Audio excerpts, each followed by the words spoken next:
E aí, pessoal, bem-vindos ao Mente Reflexiva, um espaço para você refletir e aprender sobre psicologia toda semana. O episódio de hoje eu queria continuar falando para vocês um pouco sobre ansiedade. Eu vejo aqui que quando eu comento sobre ansiedade, posto um episódio sobre ansiedade, vocês gostam bastante, assim. O feedback de vocês, os comentários de vocês nos episódios são muito legais, assim, de ver o quanto vocês têm gostado desses episódios. Então, resolvi fazer mais um, que é esse daqui. E esse episódio, ele vai funcionar tipo uma continuação de um episódio que eu já postei, que se chama... Vamos lá, que eu tenho que pegar aqui o nome do episódio.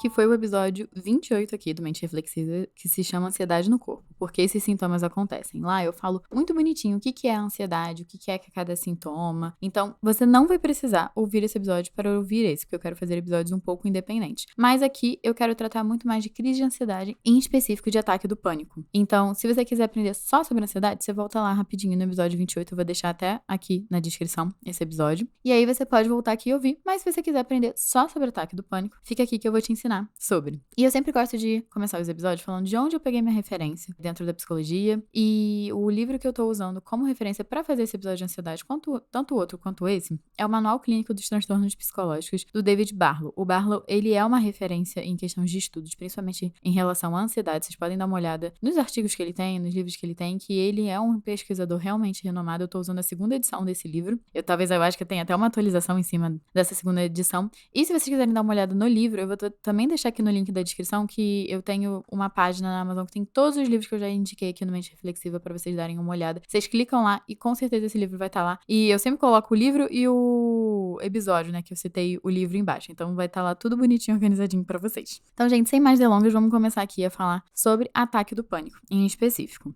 Quando a gente vai falar sobre ansiedade, é muito importante da gente começar esse episódio aqui, botando todo mundo aqui no mesmo degrau, assim, do que é a ansiedade. Que a ansiedade ela é uma emoção secundária. O que quer dizer? Tem uma emoção primária, que é o medo. A ansiedade, ela vem do medo, ela é uma variação do medo, né? A gente pode colocar dessa forma. E qual é a diferença entre a ansiedade e o medo? O medo é uma emoção para te proteger de algum perigo que tá acontecendo. Na ansiedade, ela é a antecipação do perigo. Então, muitas vezes a gente tá ansioso sem nenhum perigo, sem nenhum algo ruim acontecendo necessariamente, mas a gente prevê que algo ruim pode acontecer. E pro nosso corpo, a gente tem que se preparar, né? Porque o nosso corpo, ele é feito pra gente sobreviver na selva. O nosso corpo, ele não é feito pra gente viver no mundo que a gente vive hoje. Então, pro nosso corpo se defender, ele começa a trazer pra gente sintomas de ansiedade. E por que tudo isso é importante da gente contextualizar pra gente entender o ataque do pânico? Porque o ataque do pânico é uma crise de ansiedade muito aguda. Então a gente começa a se perguntar, né, por que essa reação, né, de proteção do nosso corpo é ativada quando, de fato, a gente não tem nenhum perigo, né? Nada muito difícil está acontecendo em específico e aí a gente tem uma crise de ansiedade, a gente tem um ataque do pânico, quando a gente não tem nada para temer, né, no ambiente. Então, de acordo com muitas pesquisas, parece que as pessoas que normalmente experimentam ataques do pânico com frequência, né, o transtorno do pânico, que acaba tendo várias vezes esses ataques, as pessoas começam a desenvolver um certo medo das próprias sensações e sintomas de ansiedade.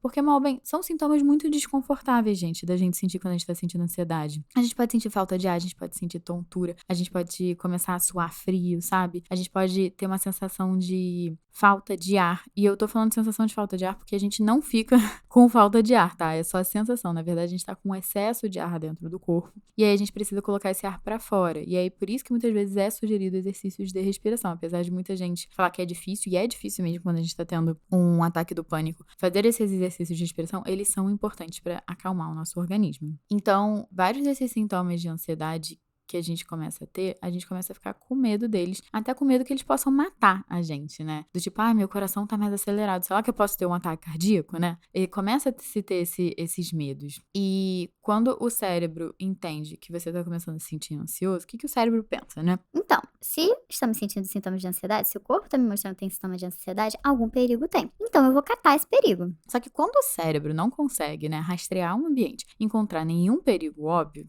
que esse é uma das grandes questões no ataque do pânico, ele começa a procurar no interior. Ele começa a trazer uma justificativa pra gente, meio que, tipo, responsabilizar a gente. Então, ele começa a inventar algum perigo, né, pra justificar o acionamento desses sintomas, né, do tipo, estou morrendo, eu tô perdendo o controle. Não sei se vocês já viram pessoas passando por ataque do pânico, ou se vocês já tiveram, né, clicando nesse episódio, mas a gente começa a contar essas histórias, né, que alguma coisa tá errada com a gente. E aí, a gente começa a interpretar esses sintomas físicos, né, de uma forma assustadora, né, uma forma desesperadora desesperadora, né? A gente tá morrendo, a gente tá perdendo o controle. E aí, isso vai aumentando os sintomas de ansiedade e começa a entrar numa bola de neve. Então, a bola de neve eu sinto os sintomas, eu fico com medo dos meus sintomas de ansiedade, eu começo a sentir mais sintoma porque eu tô com medo e tem que lembrar, uma coisa que imune a ansiedade é o medo. Então, quanto mais medo a gente sente, mais sintomas de ansiedade a gente vai sentir. E aí fica nessa bola de neve que a gente sabe que o ataque do pânico ele vai crescendo e vai evoluindo se a gente não dá uma cortada nele ali com técnicas de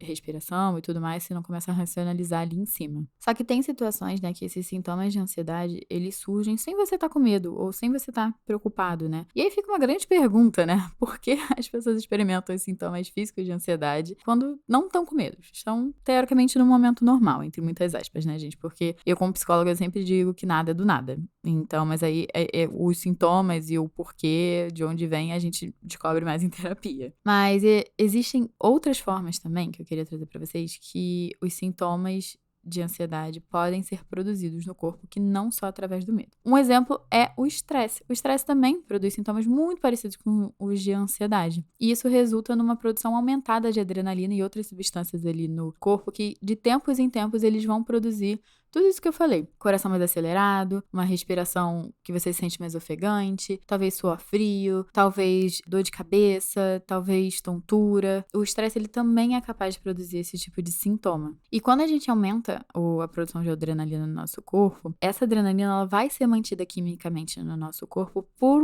um tempo, assim, não é do tipo, Opa, tive um pico de estresse. Ah, acabou? Durou aqui uns 10 minutos? Acabou, saiu tudo do meu organismo, ele já expeliu, já acabou tudo. não, gente. Uma vez que a gente sente os sintomas, é meio que um tudo ou nada, assim. Então, quando a gente sente os sintomas, eles demoram um tempo pra sair do nosso corpo, porque nosso corpo entendeu, poxa, tá passando por um estresse aqui, vamos ficar aqui de tocaia, vamos ficar aqui esperando pra ver se algum outro problema não vai dar, se algum outro estresse não vai dar. Então, quando a gente é cronicamente estressado, a gente tem um cotidiano muito estressado, a gente tá sempre o tempo inteiro sendo jorrado dessas substâncias químicas, também da adrenalina ali no nosso corpo. Então, o nosso corpo, ele não abaixa a guarda. Porque quando tá lá pra desaparecer essa adrenalina, aí vem o estresse. Aí é meio do tipo, estresse pra ir pro trabalho. Aí jorrou ali a adrenalina em você. Cheguei, meu chefe lá já me mandou um e-mail, já mandou alguma coisa que me estressou. Jorrou estresse. Ah, eu fui almoçar e aí teve um estresse ali no almoço. Jorrou estresse. Então, vocês conseguem ver que você fica o tempo inteiro com essas substâncias dentro de você, te deixando inquieto, deixando você sentindo os sintomas. Então, você já é uma pessoa que já tá ali com os sintomas, talvez ainda os sintomas não tão graves quanto o ataque do pânico, mas tá ali, né? Produzindo sempre microdoses, né, desses sintomas. E outra possibilidade também que tem na literatura científica, algumas pessoas, né, muitas vezes por terem uma vida estressante, podem acabar desenvolvendo uma respiração que a gente chama um pouco de hiperventilação sutil. E o que é isso, né? A hiperventilação sutil é quando você fica respirando muito pelo peito. E aí você vai falar, Não é assim que você respira? não, calma. O que eu quero explicar é a respiração longa que a gente fala, aquela respiração que vai lá desde o seu nariz, aí passa pelo seu peito e vai pra sua barriga dá aquela expandida, sabe? Aquela estufada, que nem o bebê, que vocês veem que o bebê estufa a barriga, o bebê desestufa a barriga. Essa é a respiração longa, é a respiração que vai até a sua barriga e volta. Normalmente é uma respiração que até faz uma função de acalmar mais o seu organismo. Hiperventilação é quando você tá sempre respirando raso. É como se você sempre estivesse respirando só até a altura do peito, não fizesse esse movimento de ar até a barriga. E isso é uma respiração mais rápida, né, que te dá ar mais rápido, mas em contrapartida, isso também é uma microdose de um sintoma de ansiedade, porque o corpo, né, quando ele tá em perigo, ele vai tentar respirar mais rápido exatamente para te dar força para fugir do problema ou enfrentar o problema. Então, tem pessoas que têm essa respiração já um pouco mais viciada de ser uma respiração mais rasa, e isso também pode acabar produzindo sintomas de ansiedade. Então, pode ser que ao longo do tempo, né, você crie esse vício de respiração que faz com que você se acostume a respirar dessa forma e você nem repara que você tá hiperventilando. Uma outra hipótese que a gente também tem, né, de você sentir os sintomas sem necessariamente estar com medo, né, os sintomas da ansiedade, que vão desencadear o ataque do pânico, é que o nosso corpo, ele passa por mudanças naturais, né? Então, gente, algumas vezes a gente tá com um pouquinho mais de frio, algumas vezes a gente tá com um pouquinho mais de calor, algumas vezes a gente pode estar enxergando um pouco mais nítido, um pouco menos nítido, algumas vezes o nosso coração pode estar um pouquinho mais acelerado, outras vezes menos, mas assim, dentro de um limite normal, tá, gente? O nosso corpo, ele vai sofrer alterações ao longo do dia. Só que por você já tá com medo de você ter um sintoma, ou você tá com medo de você ter um ataque do pânico, você vai ficar ali monitorando isso o tempo inteiro. E aí, coisas que talvez passariam despercebidas se você não estivesse monitorando, que são oscilações normais do seu corpo, você passa a reparar. Agora a gente vai fazer a junção de tudo que eu falei aqui. Então, você já é uma pessoa que tá estressado, já tem esse vício da respiração, que é essa hiperventilação. E aí você ainda fica reparando, então, Tô vendo que meu coração acelerou um pouquinho mais aqui. Tô vendo aqui que eu fiquei com um pouquinho mais sem ar. Tô vendo aqui que eu fiquei com dor de cabeça. e aí você começa a reparar nessas mini alterações. E você começa a ficar com medo. Você pensa, se eu tô tendo essa alteração agora, daqui a pouco isso daqui pode ser algo pior. E aí eu posso ter uma crise. Só que aí se lembrem da bola de neve? Uma vez que a gente começa a ficar com medo de sentir os sintomas, a gente começa a produzir mais sintomas, porque aí a gente engatilha o medo. E isso acontece porque, de acordo com que você vai tendo ataques do pânico, né, gente? Você vai também criando um certo trauma, né? Você vai começando a ficar com medo de sentir o pânico, né? Então acaba que os sintomas, eles algumas vezes podem vir até como uma resposta um pouco, os sintomas de ansiedade um pouco traumática, né? E aí isso aciona o seu medo, né, de viver esse desconforto, de viver essa experiência horrível, né, muito ruim do ataque do pânico. E aí você começa a ficar com medo de novo. E de novo, uma vez que a gente tem medo dos nossos sintomas, a gente aciona o ataque do pânico. E, gente, mesmo que eu tenha trago aqui todas as possibilidades que podem acabar gerando os sintomas, uma coisa que é muito importante, eu quero deixar de mensagem nesse episódio, é que as nossas emoções são mecanismos de defesa do nosso corpo. Então, em nenhum momento, algo que serve para defender o nosso corpo vai nos matar. Então, qualquer sintoma de ansiedade que você tem, qualquer reação do seu corpo que você tem relacionada à ansiedade, eles são inofensivos. Eles não podem te matar, não tem risco, gente. Eu nunca conheci ninguém que morreu de ataque do pânico, ataque de ansiedade. Então, eles não são letais. E isso é muito importante que você que tá ouvindo o episódio saia com isso daqui. Que as pessoas não estão correndo, de fato, risco de vida. Elas estão sentindo um desconforto absurdo, porque é horrível sentir ataque do pânico, mas vocês não vão morrer disso. Apesar do seu cérebro falar que vocês vão. Nem sempre tudo que a gente pensa é confiável, né? Isso é uma coisa que a gente também tem que começar a se educar, assim, psicologicamente sobre isso, que o nosso cérebro nem sempre conta as histórias mais corretas sobre o que é que tá acontecendo. Outra coisa também que eu queria deixar claro pra vocês, né? Quando a gente começa a sentir esses ataques do pânico, muita gente começa a achar que estão ficando malucas, né? Que elas têm algum problema mental, sei lá, que elas têm algum problema físico, que alguma coisa séria tá acontecendo, né? Essa sensação de ficar maluco é bem de livro, assim, mas é bem comum. E o que eu posso dizer é que não é um problema de saúde mental grave. Ansiedade é tratável, ataque do pânico, transtorno de ansiedade são transtornos tratáveis e passíveis de melhora. Você pode melhorar de acordo com o tratamento evolui. Também eu vejo, assim, algumas pessoas acreditar que elas vão perder o controle, né? Elas vão entrar no pânico, elas acham que, assim, vão paralisar completamente ou ficarão incapazes, assim, de se mover, né? Perder o controle sobre o próprio corpo, né? Que não vão saber o que estão fazendo ou que podem acabar fazendo alguma coisa, sei lá, matando alguém ou gritando alguma coisa, né? Ou envergonhando outras pessoas ou se envergonhando. Que é essa falta de controle, né? O que será que meu corpo vai fazer, né? Eu tô fora do controle. É meio dessa sensação de não sei o que pode acontecer e talvez uma catástrofe, né? Algo muito ruim possa acontecer dado que eu tô fora de controle do meu corpo. E o que eu posso falar também para essas crenças que a gente tem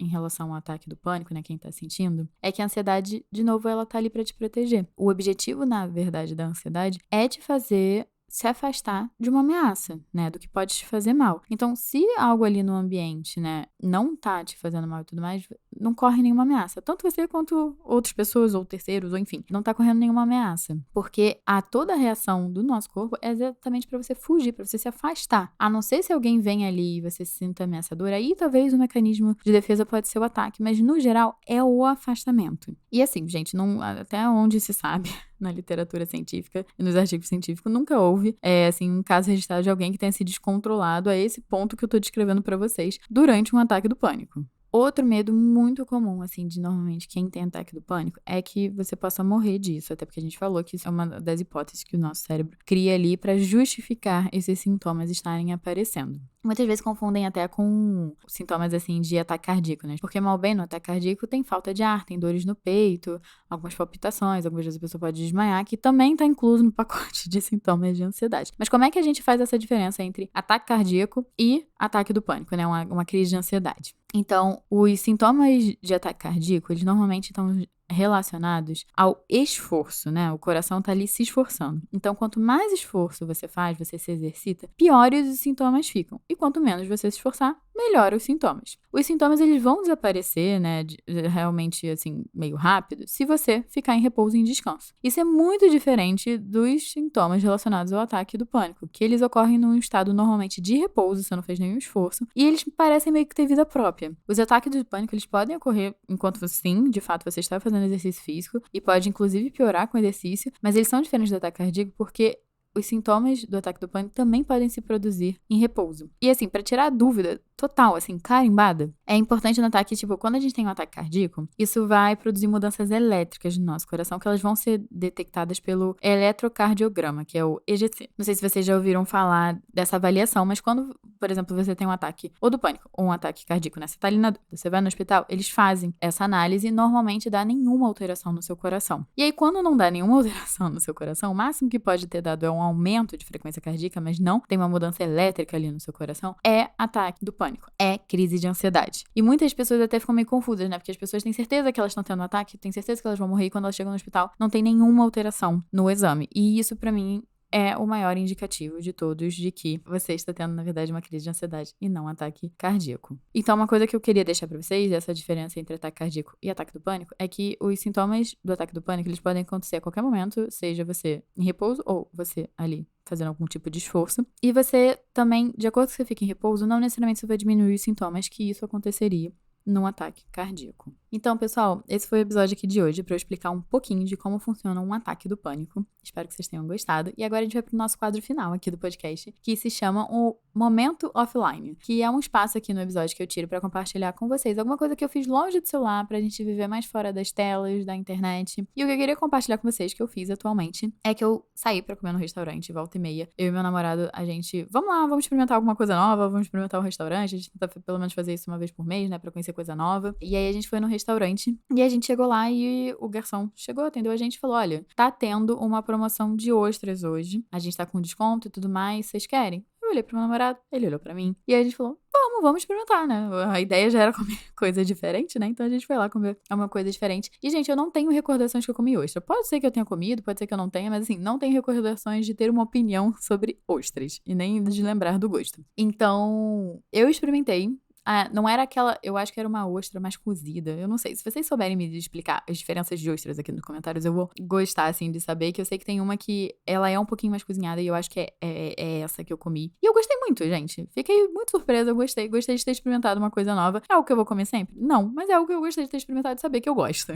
Então, esse foi meu momento offline. Então, comentem aqui também o que vocês fizeram aí offline na vida de vocês, nos comentários. Eu sempre gosto de saber, até pra eu ter mais ideias, pra eu também poder viver essa vida um pouquinho mais fora da internet, um pouquinho mais longe das telas. E agora nós chegamos no final aqui do nosso episódio e eu vou pedir muito, gente, pra vocês classificarem esse podcast com 5 estrelas, porque isso faz muita diferença pra mim mesmo. Isso ajuda esse podcast a chegar a mais gente, como também vocês seguirem aqui e ativarem o sininho, porque isso mostra pro Spotify que vocês estão gostando desse conteúdo e esse conteúdo é relevante. Também vou deixar o convite aqui pra vocês compartilharem pra alguém que quer aprender um pouco mais sobre ansiedade, sobre ataque do pânico e tem algumas dúvidas que esse episódio aqui pode acabar sanando. E também, se vocês estiverem procurando fazer tratamento de terapia, quiserem se entender, quiserem entender de onde vem os ataques de ansiedade, o link pra vocês entrarem em contato comigo, pra fazerem terapia comigo, vai estar aqui na descrição do episódio. E se eu não puder atender, eu vou encaminhar vocês pra alguém da minha equipe. E também, se vocês tiverem interesse de participar no nosso canal do WhatsApp, na nossa comunidade, que é o Clube dos Reflexivos, vai estar também aqui na descrição do episódio, pra vocês estarem recebendo os conteúdos extras. Muitas vezes eu posto foto do meu momento offline por lá. E também, lá eu sempre aviso quando o episódio novo sai, pra vocês não esquecerem. Não deixem de seguir nas redes sociais o Mente Reflexiva, não deixem de seguir nas redes sociais o meu perfil profissional também, que eu posto outros conteúdos por lá, vai estar tudo na descrição também. E se você chegou aqui até o final,